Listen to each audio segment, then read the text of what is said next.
Hello, c'est Célia. 2 fois par mois, je te partage lors d'un épisode de 5 minutes une astuce à appliquer très facilement au quotidien. Elle te fera gagner du temps, économiser de l'argent, préservera ta santé et celle de notre chère planète Terre. Alors c'est parti pour l'épisode du jour.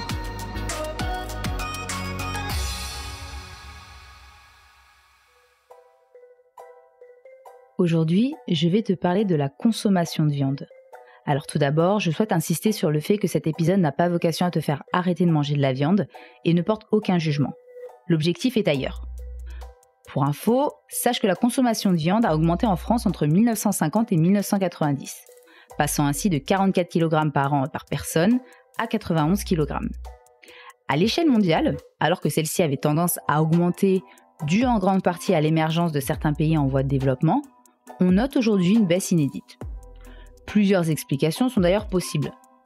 La crise économique, des comportements plus responsables de la part des consommateurs, l'arrivée de produits de substitution riches en protéines végétales, et merci Erta, la crise du Covid-19 qui a contraint nombreux abattoirs à cesser leur activité, ou bien encore l'épidémie de peste porcine. Bref, comme tu l'auras compris, plusieurs explications possibles. Pour que tu comprennes tout l'enjeu de cet épisode, je vais te donner quelques arguments avec pour objectif que tu diminues ta consommation de viande. Tout d'abord, la préservation de ta santé. Sache que nous sommes des mammifères omnivores, ce qui signifie que nous sommes programmés pour consommer une certaine quantité de viande, ou tout du moins de protéines animales. La viande est la principale source de vitamine B12 pour nous, car on la retrouve principalement dans la protéine animale. Donc oui, consommer de la protéine animale, c'est bon pour ta santé. Mais là où moi je souhaite en venir, c'est qu'en consommer trop, ça pourrait avoir l'effet inverse. Il est recommandé de ne pas manger plus de 100 g de viande par jour pour un adulte. Dans ces 100 g, on ne devrait pas dépasser 43 à 71 g de viande rouge. Or aujourd'hui, comment te dire, on est plutôt entre 115 et 140 g par jour, dont une centaine de grammes de viande rouge. Donc le secret pour manger moins de viande, déjà, c'est de varier. En alternant entre du poisson, du poulet, des légumineuses, des pâtes, des œufs ou même uniquement des légumes. Tu peux d'ailleurs retrouver des dizaines de recettes flexitariennes sur le site santémagazine.fr. Et crois-moi, ton corps t'en remerciera. Mon second argument, c'est que manger de la viande, ça coûte vraiment cher. Et là, tu vois, je pense que tous les étudiants qui ont quitté le cocon familial il y a peu de temps se reconnaîtront dans mes propos.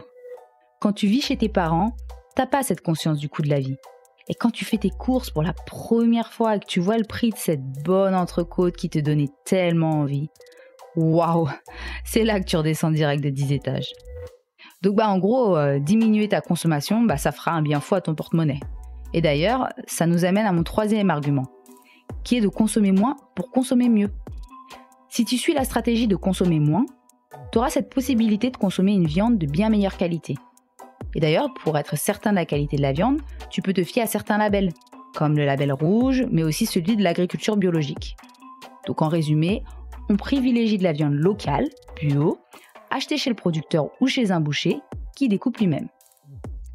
Mon prochain argument, il porte sur le bien-être animal. On le sait, plusieurs associations dénoncent depuis quelques années le mauvais traitement des animaux destinés à l'abattoir. Si jamais cela ne te dit rien, je t'encourage fortement à aller regarder l'une des vidéos de l'association L214. Mais attention, âme sensible, s'abstenir. Mon dernier argument, comme tu peux sûrement t'en douter, il est dédié à notre planète. Sache que le secteur de l'élevage contribue pour 14,5% aux émissions de gaz à effet de serre. En comparaison, le secteur des transports, c'est 13% des émissions de gaz à effet de serre. Et pour rappel, les Nations Unies ont fixé un objectif à moins 40% d'émissions de gaz à effet de serre d'ici 2030 par rapport à la quantité émise en 1990. Donc pour changer les choses, c'est à nous, consommateurs, de modifier nos comportements. Et ça va aussi et surtout passer par nos comportements d'achat.